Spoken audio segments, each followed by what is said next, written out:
दोस्तों, अभी तक लोग सवाल पूछते थे कि बीजेपी अयोध्या कैसे हार गई। आजकल बीजेपी के किसी नेता से सवाल पूछ लीजिए तो उनके चेहरे का रंग उतर जाएगा। लेकिन दोस्तों, अब ये सवाल बदलने वाला है। अब लोग पूछेंगे कि मिल्कीपुर में चुनाव क्यों नहीं हो रहा है। नमस्कार दोस्तों, देश के 2 राज्यों में चुनावों का ऐलान हो गया है। उसी के साथ उत्तर प्रदेश में 9 सीटों पर उपचुनावों का भी ऐलान हो गया है। तारीखें आ गई हैं, 13 नवंबर को वोटिंग होगी। अब बिल्कुल ठीक सोच रहे हैं कि अभी तक तो चर्चाएं थी कि उत्तर प्रदेश की 10 सीटों पर उपचुनाव होना है, लेकिन फिर ये 9 सीटें कहां से आ गई। दोस्तों, यही मैं आपको बताने जा रही हूँ कि ऐसा क्यों हो रहा है। सपा के अवधेश प्रसाद ने बीजेपी के लल्लू सिंह को हराया था। उस वक्त अवधेश प्रसाद मिल्कीपुर के विधायक थे। सांसद बनने के बाद उन्होंने विधायकी से अपनी इस्तीफा दे दिया। लेकिन आलम यह है कि अयोध्या तो छोड़ दीजिए, अयोध्या के आसपास भी अगर कहीं चुनाव हो तो हाथ पांव फूल जाते हैं बीजेपी के। मिल्कीपुर की सीट खाली हो गई है। नियम के मुताबिक 6 महीने के अंदर इस सीट पर उपचुनाव होना ही है।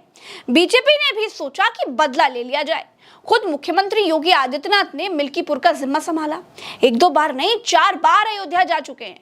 मिल्कीपुर को लेकर अलग अलग बैठकें किए हैं। प्रत्याशियों के नामों का पैनल तक तैयार हो रहा था। लेकिन जब चुनावों की तारीखों का ऐलान हुआ तो 10 नहीं, सिर्फ 9 सीटों पर घोषणा हुई।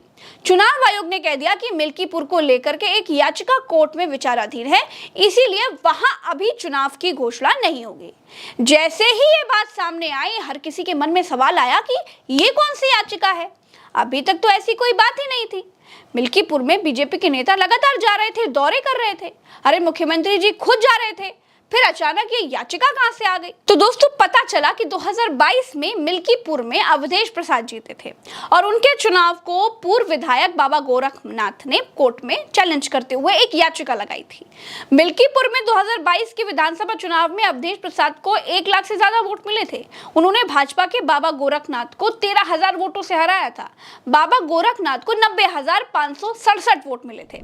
बाबा गोरखनाथ ने बताया कि अवधेश प्रसाद ने नॉमिनेशन के समय जो हलफनामा यानी कि नोटरी दाखिल किया था, उसकी डेट एक्सपायर थी। नियम है, नोटरी की डेट एक्सपायर है तो नॉमिनेशन कैंसिल कर दिया जाता है।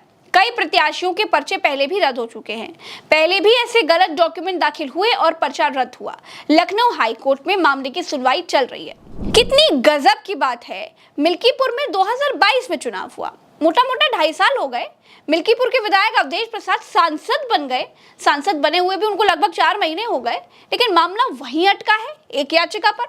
और पता चल रहा है कब? जब चुनाव की तारीखों का ऐलान होना था। क्या बीजेपी अयोध्या में मिली हार से इतनी घबराई हुई है? बीजेपी को इतना डर लगने लगा है कि वो चुनाव में जाना ही नहीं चाहती। सपा ने तो अवधेश प्रसाद के बेटे अजीत प्रसाद को टिकट भी दे दिया था। लेकिन बीजेपी को ऐसा लगने लगा था कि मिल्कीपुर में चुनाव हुआ तो उसका असर बाकी की सीटों पर भी रहेगा। अवधेश प्रसाद अपने बेटे को जिताने के लिए पूरी ताकत झोंकेंगे। हार अभी ताजा मिली थी। ऐसे में बीजेपी को मिल्कीपुर में चुनाव लड़ना अपने लिए कुछ सेफ नहीं लग रहा होगा और इसीलिए अचानक ये याचिका चर्चाओं में आ गई, ताकि हर किसी का ध्यान मिल्कीपुर से हट जाए, अयोध्या से हट जाए और चुनाव बाकी 9 सीटों पर फोकस्ड रहे।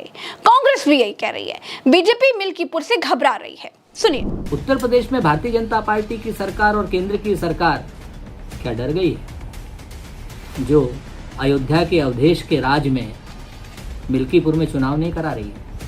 क्यों नहीं करा रही है उपचुनाव? बाकी जगहों पे आपने 9 उपचुनाव कर दिए और याद रखिए, 9 की 9 सीटें इंडिया अलायंस जीतेगा। सिंबल किसका किस सीट पर होगा ये हमारा हाईकमान तय करेगा, अखिलेश यादव जी तय करेंगे।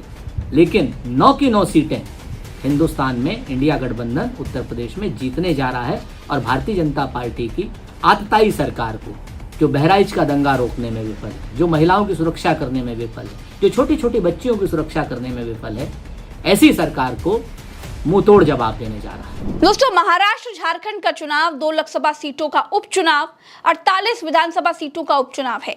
लेकिन हर कोई बात कर रहा है मिल्कीपुर के बारे में। जाहिर सी बात है कि 9 सीटों के उपचुनाव में भी मिल्कीपुर मुद्दा बनेगा। दिख साफ रहा है कि बीजेपी को मिल्कीपुर अपने लिए सेफ नहीं लग रहा है और बीजेपी को लगने लगा है कि अगर कहीं अयोध्या वाला एपिसोड मिल्कीपुर में रिपीट हो गया ना, तब तो और फजीहत हो जाएगी। फिलहाल के लिए इस वीडियो में इतना ही। मुझे दीजिए इजाजत। चैनल को सब्सक्राइब कीजिएगा, वीडियो को शेयर कीजिएगा। नमस्कार।